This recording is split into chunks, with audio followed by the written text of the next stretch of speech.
phụ chiang te tun tuma jon phụ chiang te kan ti ngai tlat hei J Lalrosanga hi stage a zai ni mo stage pi lama akhosak dan te a video rim hi tun nai mi pe chu ken tamlo emema rek po ka rek ngai me ulo ni keima berzo ka hi ka kho hara khor thla khatia chuwang chuanin tun tuma hian request tu ten lo om ve neu nen J Lalrosanga chapchar ku chani la somni panga ni khatnia azai kan en ho nga kan ngai thang kan rek khole don ani toite ka ngai thai her thuli ka choron sangei maya laing zange nei don ka shelova eo kan tan chon life ani berchu kan lu tang o tren come on fu chiang te J Lalrosanga zai turin kan some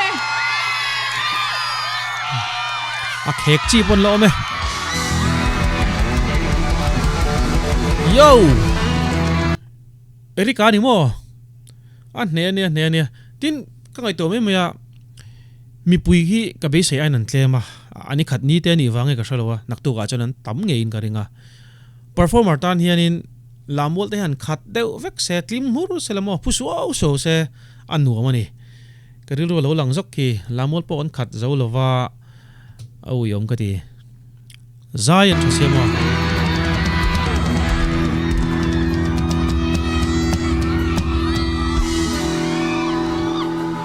Itelutsu ta sai thilo sun no nemi sei choi yang ino min choi mu la o wi chang ne wa ti chuan tu ai sa kim to Itelutsu ta sai thilo sun no nemi sei choi yang ino frame ate ho zayanom karinga musician ten try mai frame ate ho tungem basis ka kalo lam mu chiang chi lo ha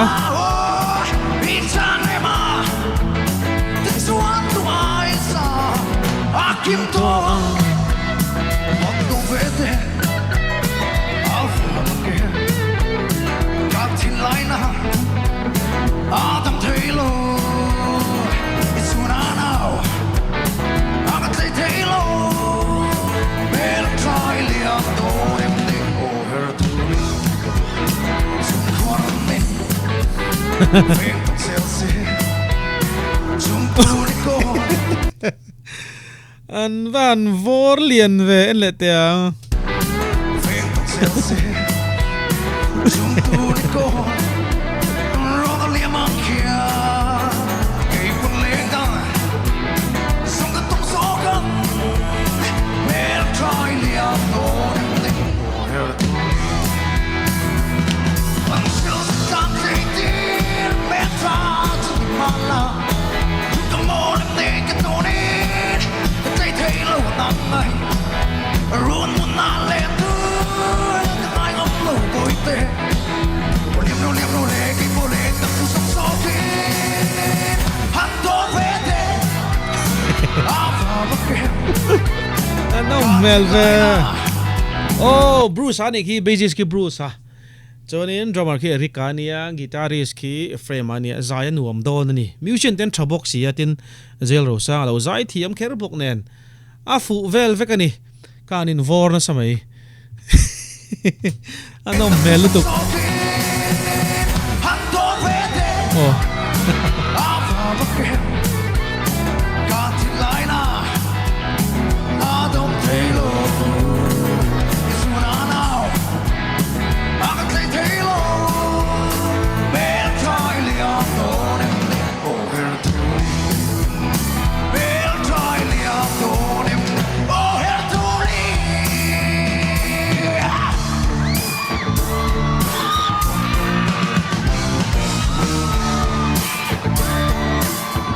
lock sin no a transition like ha ngai thale lock tang dang dai riu in ka lo in ring man lai na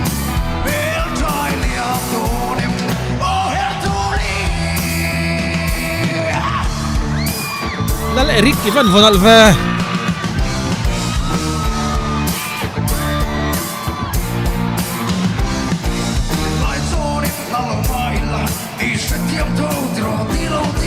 oh này mil mai xíu anh nal ang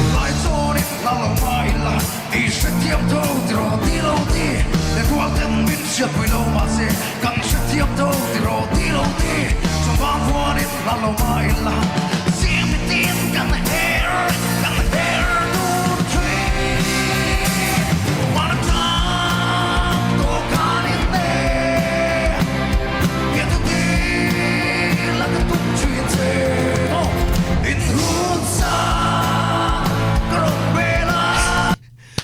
performance mu nom he tiang hi ni mu nom chu tunge performer tha chu tin min lo zot ta se J Lalrosanga ko mong chu ka titu ri kan tam karing mo performer tha tak zong ani ka sia engen enber kan ti thin chon he tianga hianin mi puine na connectivity kan ti thin te kha anita mu nom takani backup vocals te po an o an nal zai thiam dun si kilai anua mi chapani ki mo an o nal dun tu kani in hutsa grobela niamo katsaka will be sure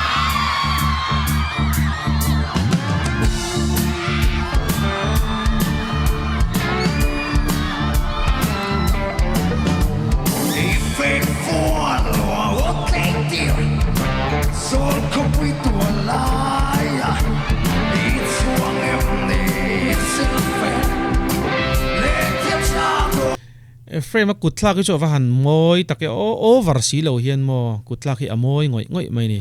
guitarist ki sol kopui tu lai it's one of the silver let him shout let him roll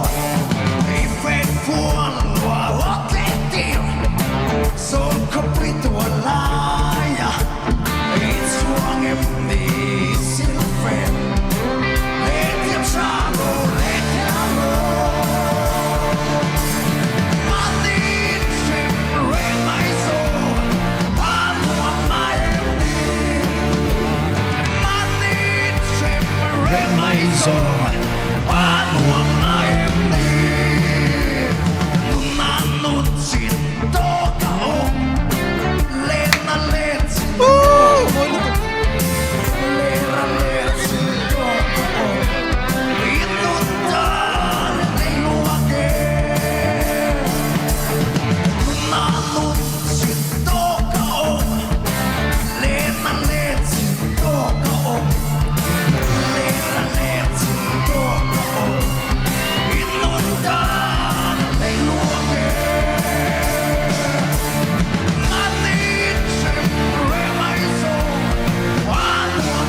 J Lalrosanga ka mudan chana boru khi